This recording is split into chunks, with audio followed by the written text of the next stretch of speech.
Olá, pessoas! Feliz ano novo, feliz ano novo. Espero que tenham passado bem Réveillon.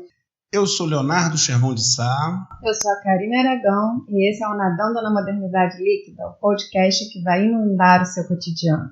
E nesse segundo episódio, a gente gostaria de agradecer todas as manifestações de carinho, as pessoas que publicaram nos stories, quem curtiu, quem comentou, todo mundo que mandou mensagem pessoal, mandou mensagem pelo direct, enfim, toda essa surra de carinho que a gente tomou nesses dias desde que lançamos o podcast na última quinta-feira.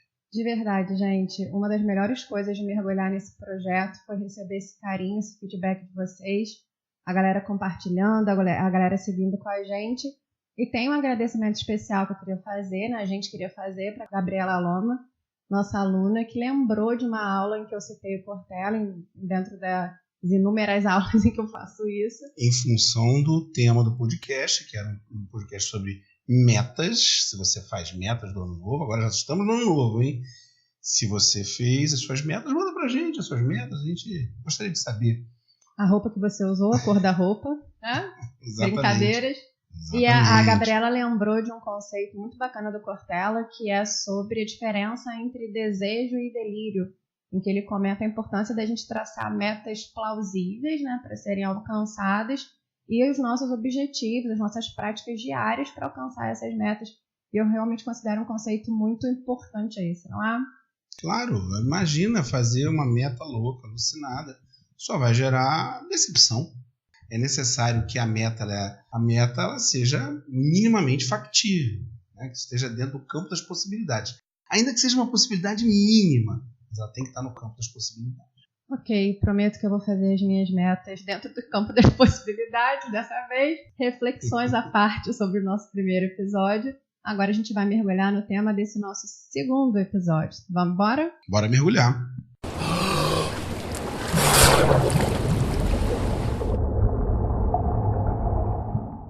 Chegou janeiro, verão pegando fogo no Praia, Brasil. sol, mar. Olha que maravilha. E aí é aquele momento que muita gente procura uma viagem. Às vezes uma viagem para um lugar que vai sempre. Tem gente que vai visitar a família, tem gente que conseguiu aí viajar para um lugar que esperava há muito tempo, um sonho, a realização de um sonho, essas coisas. É o momento das viagens.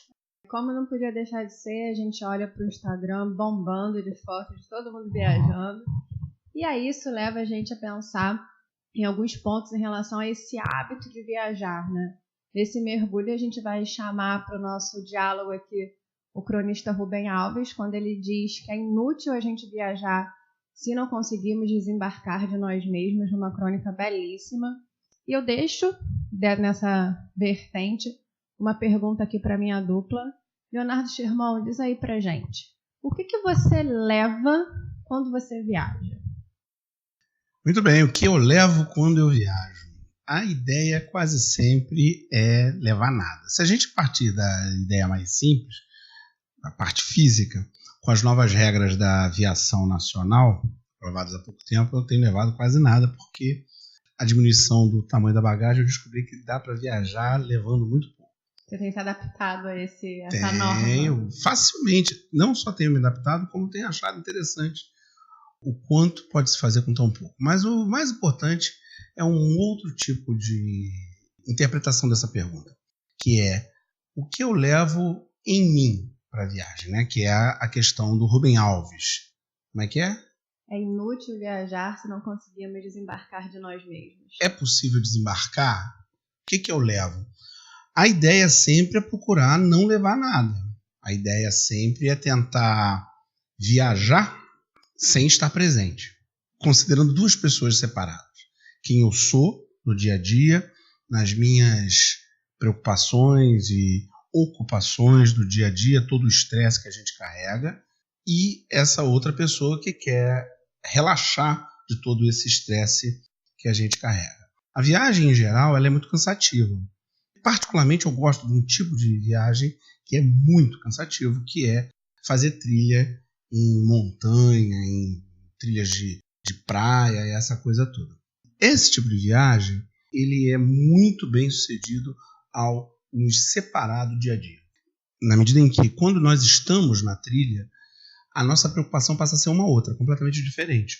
A gente passa a se preocupar com aonde a gente vai conseguir água para beber, onde vamos passar a noite, o que nós faremos se chover. Então, as preocupações próprias da trilha acabam servindo como um alívio para as preocupações do dia a dia. A trilha em si, chegar a algum lugar, o final da trilha, chegar a algum lugar, chegar ao topo da montanha, chegar a uma praia, é muito bom, é muito gostoso. Mas o melhor da trilha é a trilha na medida em que ela oferece relaxamento, mas não oferece descanso, obviamente. Então, é isso que eu tento fazer de uma maneira geral para todas as viagens. Levar o mínimo possível e tentar me descolar desse dia a dia, que às vezes é muito pesado. Eu acho que seria essa a ideia inicial das viagens. Né? Então, quando você diz que se divide em duas pessoas e que você levaria não estar presente, quem não estaria presente seria esse que se preocupa esse com do as dia a dia. questões Esse do dia a dia. cotidianas, trabalho, projetos e tudo mais. Eu quero viajar sem que eu vá. Tem a sua parte laboral. Não só laboral. Não só questões do trabalho, porque existem outras questões do nosso dia a dia que inundam a nossa vida. Né? O problema da rotina, que é muito boa, mas pode trazer dificuldades muito sérias, pode trazer preocupações constantes. Então, a ideia é mergulhar numa outra rotina. E para isso é importante que a gente se deixe em casa. Em casa quando dá. O que eu vejo é que muitas vezes é muito difícil fazer isso. Até porque com a hiperconectividade dos nossos tempos, fica muito difícil a gente se separar totalmente desse dia a dia muito, muito pesado que a gente tem. Agora, eu pergunto a você, e você? O que você leva para a viagem? Assim, você estava falando agora e eu estava pensando justamente sobre isso. Eu acho que uma das minhas preocupações hoje, grande, tem sido em levar a Karine, né, naquela vibe de me dividir, levar a Karine que não se preocupa com questões cotidianas no sentido principalmente laboral. Eu acho que por isso que eu até apontei isso para você, porque até quando a gente começa a trabalhar com mídias digitais, eu brinquei aqui no início a questão do Instagram, Instagram bombando de fotos, comentários, posts. Eu acho que a gente, quando começa nessa área, precisa se preocupar em conseguir dividir a sua vida de experiências fora rede social e a sua vida de experiências em rede social, que eu acho que são coisas distintas. E eu tenho me preocupado com isso, assim, de levar uma Karine que saiba não se conectar. Então, eu tenho me preocupado em levar na mala essa pessoa que consegue aproveitar experiências fora da necessidade de constatar, fora da necessidade de protocolar. E, assim, metaforicamente, eu tenho tentado deixar o celular na mala e levar outras coisas. Não, deixa o celular na mala? Não, na mala guardado. Olha aí, na mala guardado. Olha o ato. Não, na mala guardado. E aí, quando eu vou aproveitar os lugares de experiência, eu tento não ser aquela pessoa com o celular na mão. A experiência é a chave, então? Eu acredito que sim. Acho que viajar é viver a experiência. Viver no sentido pleno. Viver a experiência daquele momento. Estar presente naquele momento ali, em vez de se preocupar com a foto que você vai tirar para dizer que esteve no lugar. Mas isso é meio complicado, né? Porque a foto também faz parte. Sim. E você está dizendo que ela atrapalha. Se você tendenciar para o lado da foto, do exagero, a questão da constância, eu acho que atrapalha. Só a foto atrapalha? Dependendo da pessoa com quem viaja, a pessoa também atrapalha. Mas, assim, vamos lá no nosso mundo hipotético. O que atrapalha a experiência, essa experiência? Conseguir acessar efetivamente essa desconexão? Eu acho que a necessidade de protocolar. E, assim, pensando em relação à viagem, se a gente pensar na questão da experiência da viagem como algo, talvez, para justamente sair da sua rotina, a gente viaja para sair da rotina, a gente viaja para não fazer o que a gente faz de segunda a sexta normalmente. Seria, sei lá, um sábado e domingo expandido. E mesmo assim, a gente não consegue desconectar porque você precisa constatar cada experiência que você tem. Eu acho que isso atrapalha. Então, na minha concepção, a necessidade de constatar essa felicidade, né, que acho que essa busca da felicidade também está ligada à questão da viagem. A gente inicialmente viaja para experimentar algo feliz, por mais que isso nem sempre aconteça.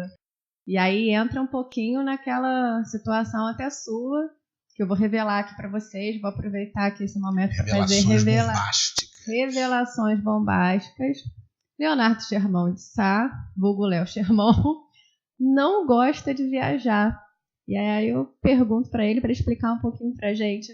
Fala pra gente sobre essa... Não gosta não, eu odeio. Ele é até mais radical, gente. Eu odeio viajar. Não há quem goste de viajar. Você odeia viajar. Viajar é uma tragédia, gente. Porque é um conjunto de experiências que ampliam muito as nossas dificuldades do dia a dia. Na medida em que você vai ter que fazer uma mala, para começar vem daí, né? A dificuldade de fazer a mala. Você conhece alguém? Eu confesso que eu olho, pego e jogo dentro da mala. E ponto. Não, mas deve ter essa pessoa que ama fazer mala, que acha a atividade de fazer a mala uma atividade muito prazerosa. E aí você vai pegar um Uber, ou um táxi, ou um 99, ou um ônibus, enfim, uma carona. Vai ter que arrumar uma maneira de você chegar na rodoviária, no aeroporto, no carro, no navio, enfim, para qualquer canto que você vá. E aí você vai ter que lidar com gente que está ali numa grande empresa que, em geral, não está nem aí para você. Lidar com empresa aérea é muito difícil. E depois vai ficar encaixotado num voo que provavelmente está atrasado. Já é aquela pessoa que pensa que vai... Mas se você for viajar a alta temporada, o seu voo vai atrasar. Se ele não atrasar, você dê graças a Deus. Vai viagem em alta temporada a gente conhece bem, né? Nossa senhora, o professor só viaja em alta temporada. Quando viaja, só viaja em alta temporada. E alta temporada, o voo vai atrasar. O ônibus é a mesma coisa, o ônibus atrasa. Engarrafamento, gente.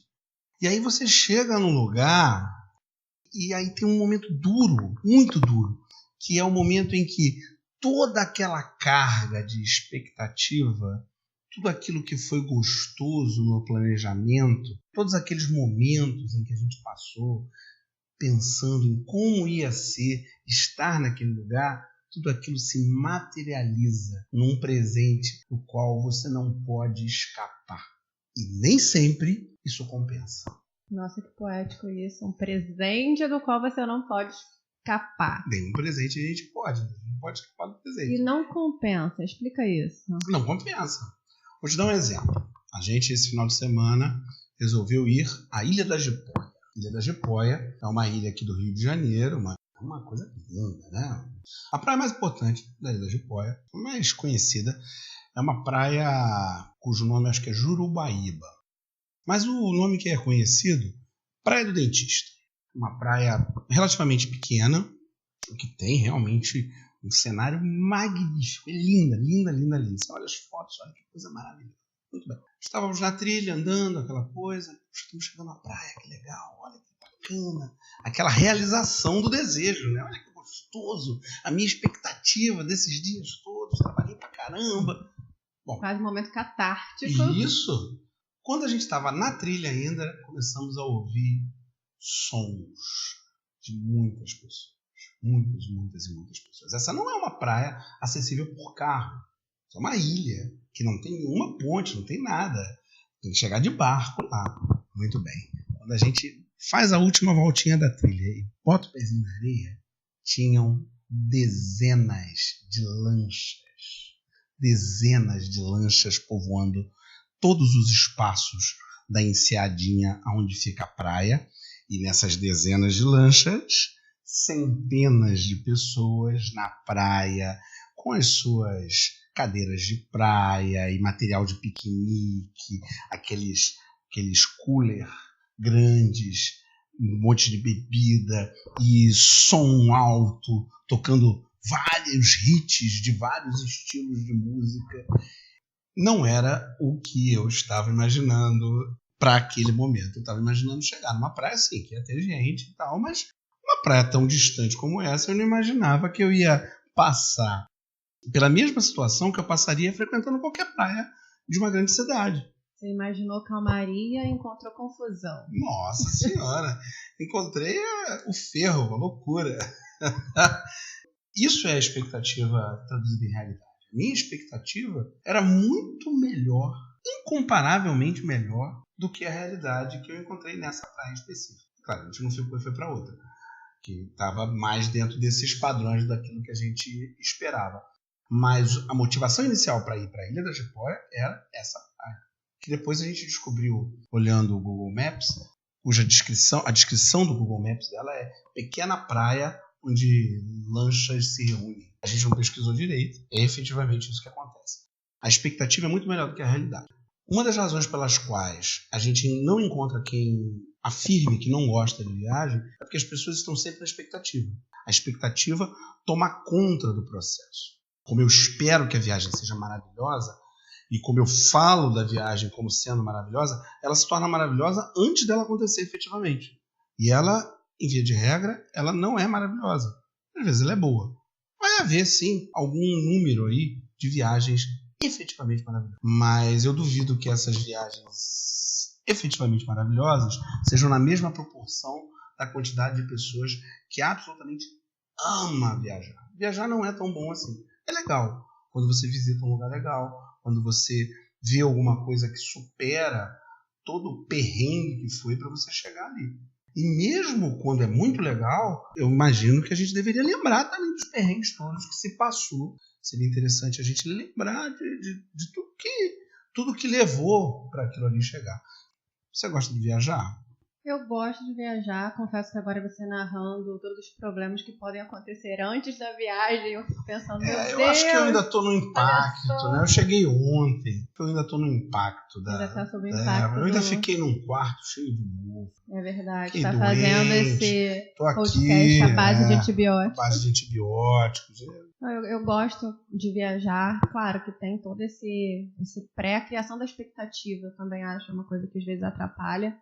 Mas hoje o que chama mais a minha atenção, além dessa expectativa, dessa idealização que a gente cria, é esse hábito de você estar num lugar e presenciar pessoas, e às vezes, né, quando você é próprio polícia para não ser assim, mas me deixa muito curiosa pessoas tirando fotos dos lugares. Eu confesso que essa constatação da vida em viagens me chama mais atenção, justamente por a viagem ter talvez esse panorama, não sei se propósito seria a palavra, né? Mas essa atmosfera de te tirar do seu cotidiano. E aí você sair e continuar constatando, e talvez tenha muito a ver com aquela visão da foto como objeto de consumo. Essa fotografia, essa constatação como objeto de consumo de uma felicidade. Então você quer expandir, mostrar que você é feliz o tempo todo e deixa de viver essa experiência da viagem, que para mim seria uma experiência positiva. E aí me lembra muito que o nosso amigo Zig aponta, dizendo que nós somos objetos de consumo, né? Nessa nossa sociedade de consumidores ou nossa sociedade líquida. E aí, quando você fala sobre essa expectativa da viagem, que muitas vezes é frustrante, também me leva a essa associação. Porque essa frustração que acontece em viagens, muitas vezes é vista como algo muito pesado, algo que tem que ser escondido, né? Porque se tiver ao lado que frustra, não valeu a pena. Você tem a obrigação de estar feliz, né? É a obrigação de estar feliz nas viagens, né? Você sente isso como uma pessoa que não gosta de viajar. Quando você viaja com alguém, você se sente... Talvez nessa obrigação de viver tudo de maneira alucinante, de estar feliz o tempo todo? Não sinto, porque eu já me libertei disso há muito tempo. Mas percebo isso nas pessoas. Acho que a foto é exatamente isso, é não desconectar. As pessoas estão pensando nas fotos que vão tirar. E mais ainda com a rede social. Eu que viajei também sem rede social, percebo que houve um aumento disso, né, em que a pessoa está ali tentando tirar o ângulo perfeito da foto estilo capa de revista para colocar na rede social para mostrar que é muito feliz, né? A viagem tem esse elemento de consumo, não tenha dúvida. Quem fala dessa relação entre viagem e consumo é o Michael Foley, num livrinho chamado A Era da Loucura. A Era da Loucura. Um livro muito bacana, mas o que ele afirma ali é que a viagem é a parceira ideal para o consumo. Tanto é assim que hoje elas estão completamente conectadas. Essas duas parceiras estão completamente conectadas. A gente viaja e a viagem já carrega em si vários elementos de consumo, desde comprar a viagem até comprar coisas enquanto viaja. E existem pessoas que fazem viagens para compras. E se a gente entrar em sites de viagem, alguns sites de viagem eles oferecem esse critério como um elemento de busca. Mesmo uma viagem que seja extremamente turística, ela vai ter um teor de compra gigantesco. No navio, se você estiver no cruzeiro, qualquer local turístico do Brasil tem o raio de uma feirinha que eles chamam de feirinha de artesanato. Às vezes tem artesanato, mas no mais das vezes o que a gente encontra são badulaques produzidos industrialmente por empresas especializadas por fabricar elementos turísticos, fabricar esse tipo de souvenir turístico para quanto é canto. Então a mesma camisa que você vai encontrar Eu Amo Canoa Quebrada, você vai encontrar Eu Amo Cabo Frio. Parece que o souvenir que vai ser responsável pela sua experiência naquele local, né?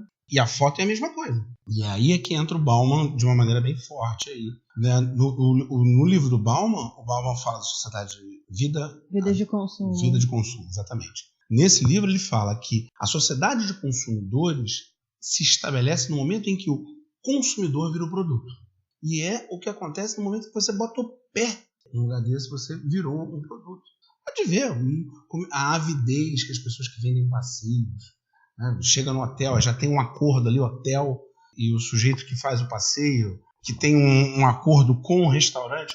Então você está sendo vendido ali, ó, o tempo todo. Você é um produto que uma empresa grande dessas, de aluguel de passagem e tudo mais, vendeu para uma companhia aérea, que por sua vez vendeu para um hotel, que por sua vez vendeu para um cara que faz passeio, que vendeu para um restaurante.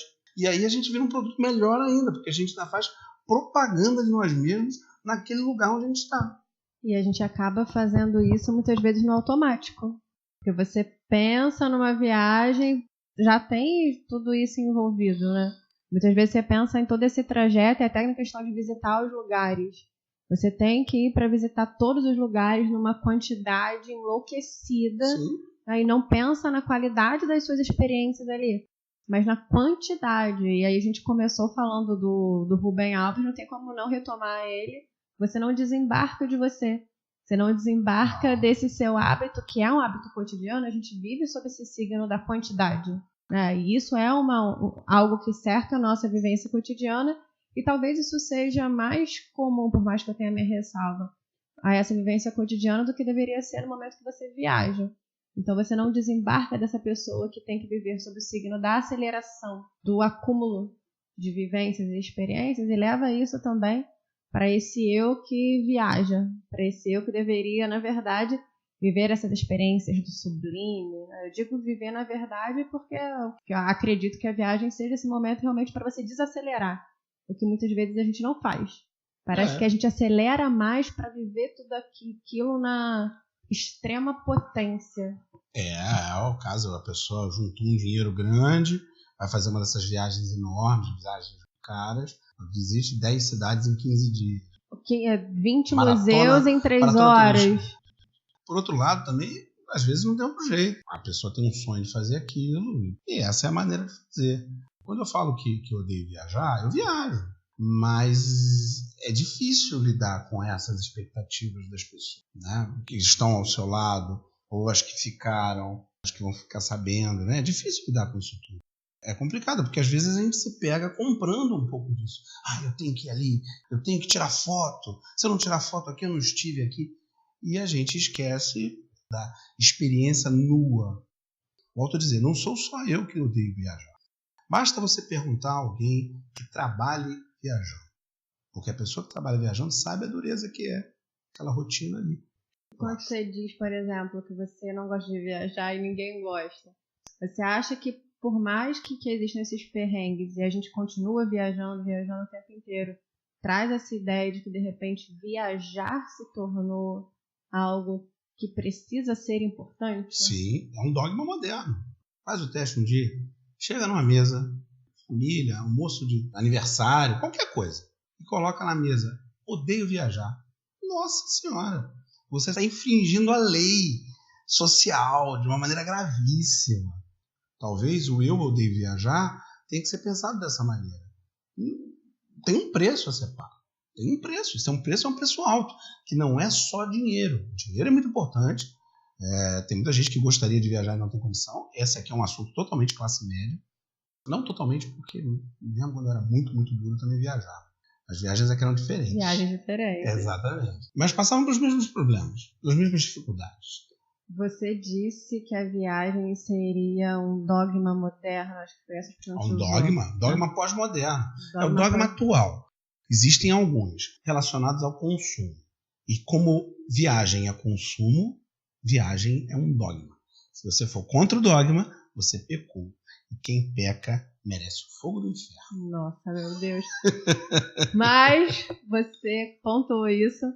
E aí me lembrou acho que é o iniciozinho do livro, que inclusive você me recomendou, do Alain de Botton, A Arte de Viajar, que está aqui em cima da nossa mesa para o podcast hoje.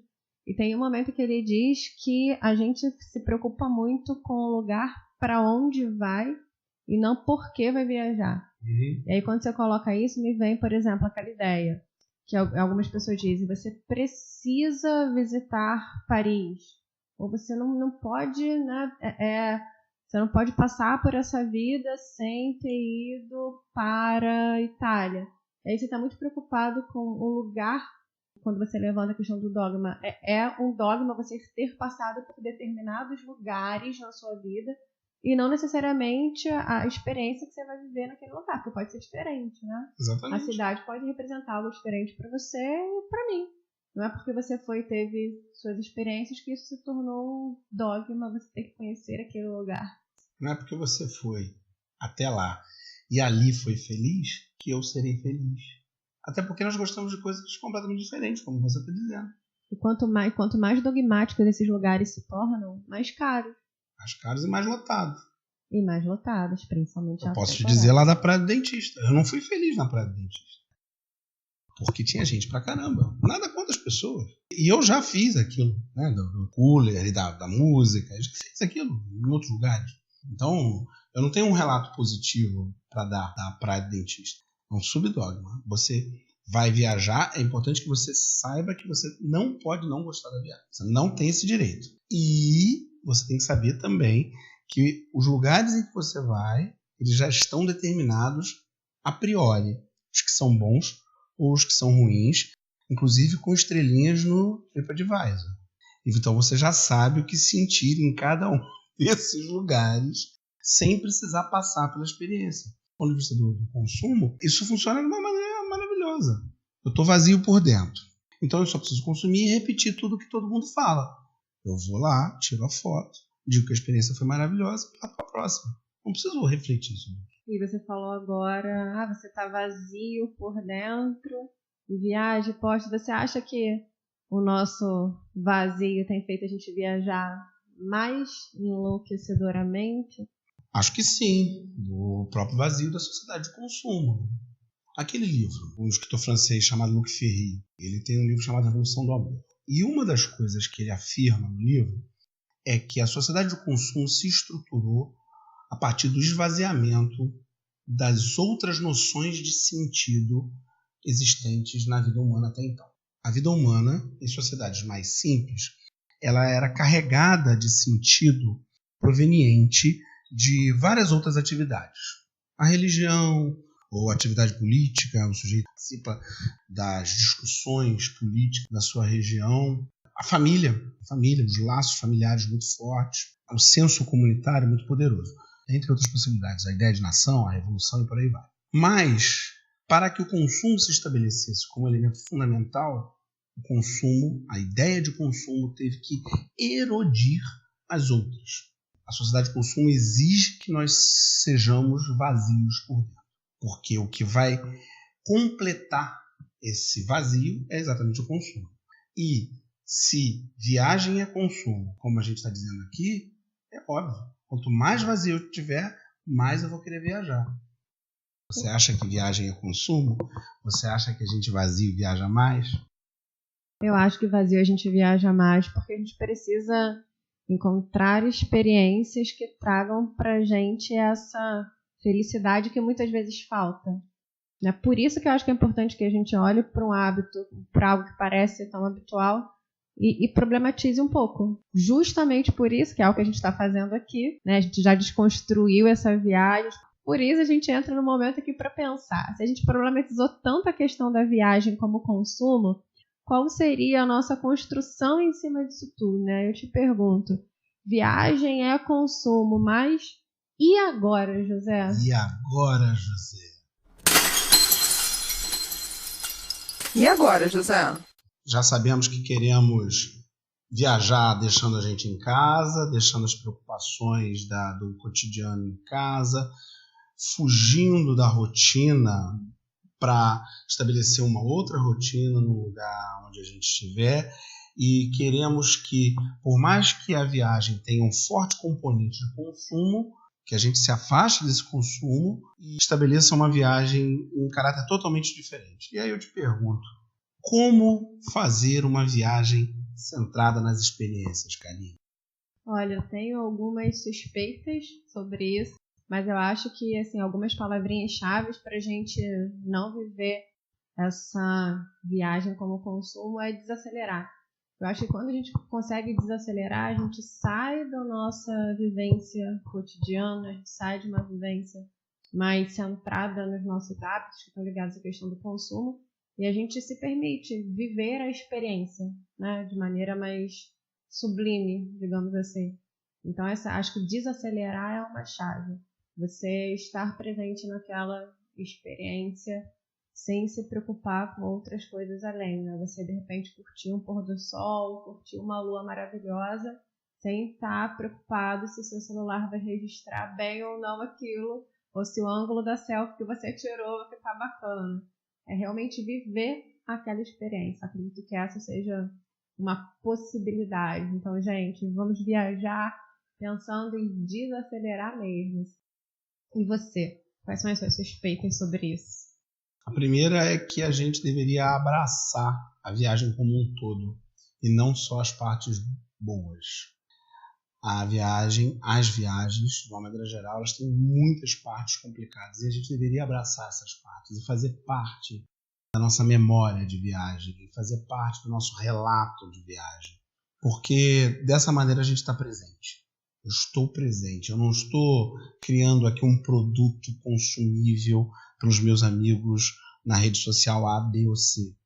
Em geral, as experiências não são 100% boas ou 100% ruins. Eu acho que é bacana também a gente pensar em viver essa experiência de viagem não de maneira eufórica. De, como você falou, abraçando aos poucos. Talvez a euforia atrapalhe um pouco a vivência mais inteira. A expectativa é uma parte importante da viagem. É uma parte gostosa da viagem. Talvez menos euforia, menos emoção, né? Talvez não ficar muito emocionado, né? Aquela ideia que está até no livro que você me deu do Luc Ferry, 7 Maneiras de Ser Feliz. Tem um momento que ele fala sobre isso, essa euforia que às vezes cega. É verdade. Né? A euforia chega num ponto que ela cega e te tira do momento. Até de uma expectativa que seria benéfica para esse momento. Outra percepção que eu tenho é que a gente precisa tirar menos foto. Havia uma piada xenófoba americana. Quando é filme que aparecia um lugar turístico, aparecia um monte de japoneses tirando foto, como se só os japoneses tirassem fotos. Provavelmente essa era uma percepção que havia por parte do pessoal nos Estados Unidos, porque a tecnologia chegou mais rápido no Japão do que em outros lugares. E aí eles tinham o hábito de tirar fotos. Mas o mundo inteiro hoje, quem viaja, se você for a qualquer lugar, pessoas de diferentes origens estão lá tirando toneladas de fotos. Se você está tirando foto, você não está vendo a realidade. Se você está tirando foto, você não está vivendo, não está experienciando. Diminuir, talvez, né? Não cortar, diminuir. Vamos começar de algum lugar? Vamos tirar menos foto.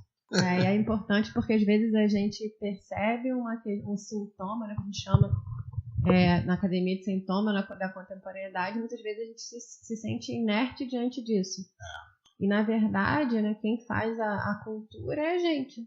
Então, se a gente vive sob esse signo da self, vivemos a cultura da self, do registro, da constatação, de protocolar a vida, quem vai mudar isso é a gente. Então, no momento que você faz isso, decide uma coisa que seria básica, eu vou tirar menos fotos de tal situação, de tal viagem. E aí você, antes de pegar o celular na bolsa, você pensa, pra quê? Preciso? E aí é uma situação em que você se toma da sua racionalidade e não vai no automático, né? Porque os automatismos às vezes prejudicam a gente e fazem com que a gente entre nessa avalanche de constatação de vida e em outras, né, que a gente acaba entrando, a gente não reflete sobre isso. Então, trazer essa ideia para a discussão é importante. E saber que é você que vai mudar. Né? No momento que você não pega o celular para registrar e vai fazendo isso aos pouquinhos, certamente você vai viver uma experiência mais inteira, mais íntegra com aquela viagem que você se propôs a fazer. E até como a gente colocou, muitas vezes a viagem é fruto de um esforço grande, de uma economia grande, de um sonho de uma vida, muitas vezes. Então, assim, viva esse sonho. Né? Já que é um sonho viajar, já que você se programou tanto, viva aquele sonho e viva com aquelas pessoas que estão do seu lado. E esse é o ponto, talvez. Isso que você está falando, talvez a gente possa abrir para tudo. Pensa se você quer ir a tal lugar assim mesmo. Às vezes tem um monte de furado. Talvez a gente tenha que pensar, o que vai me fazer mais feliz? No caso de quem viaja com família e tal, né? Vou viajar para visitar parentes e tal. O que daqui vai ser o mais legal, vai ser o mais bacana? E o que eu posso tirar que não vai fazer falta? Que é só cilada para turista? Rebele-se. E faça o que tu queres, pois é tudo da lei, já dizia Raulzito. Então pensar até em roteiros próprios de viagem. Para quem consegue, né? Para quem tem condição de fazer isso, porque vai chegar uma determinada época da minha vida, quando eu estiver bem velhinho, por exemplo, que se eu tiver dinheiro para isso, eu não vou conseguir fazer o roteiro. Eu vou ser obrigado, se eu quiser continuar viajando, a pegar um roteiro pronto. Mas mesmo com o roteiro pronto, é possível carregar uma sementezinha de rebeldia ali, porque você não é obrigado. Aquele é o seu período de férias. Não quero ir ao Cristo Redentor. Não, vá. Deveria, porque é bem bonito. Mas, se não quiser, não vai. Não vou e pronto. E seja você. Não é só a foto. Pense antes de comprar a viagem, antes de acertar um determinado passeio. E a gente quer fazer tudo. Não, vai devagar. E no seu ritmo. Se reconectar com os seus desejos, com as suas vontades. Às vezes a gente acaba também fazendo não pela vontade, mas pelo que é tido como correto. Como está lá no estereótipo da viagem. O que está no guia de viagem é o que você tem que fazer. Não, é bom consultar o guia de viagem, mas você pode não querer fazer. Se reconectar com seus desejos, reconectar com a capacidade até de contemplação, para sair um pouco dessa aceleração, né, que a gente apontou no início. Exatamente. Talvez seja também uma chave para tentar sair disso. Pensar que você vai viver uma experiência contemplando. Só de pensar nisso já me dá vontade de viajar. Viu? Chegamos ao final do podcast, ele mudou de opinião. Faz isso. Pessoal, querendo entrar em contato com a gente, tem as minhas redes, tem as redes da Karine Aragão, escritora, Leonardo Sherman, Léo Sherman, só procurar por aí, tem as redes todas. As redes do canal. Temos o nosso Instagram, NML Podcast, o nosso Twitter, Na Líquida, e a nossa página do Facebook, o nosso canal do YouTube, Nadando na Modernidade Líquida. Muito obrigado, agradecemos ao Espaço Contexto, a Drica Barcelos, que fez o filmete de promoção inicial, e a Karine. E ao Leonardo. Valeu, galera. Até semana que vem. Tchau, gente.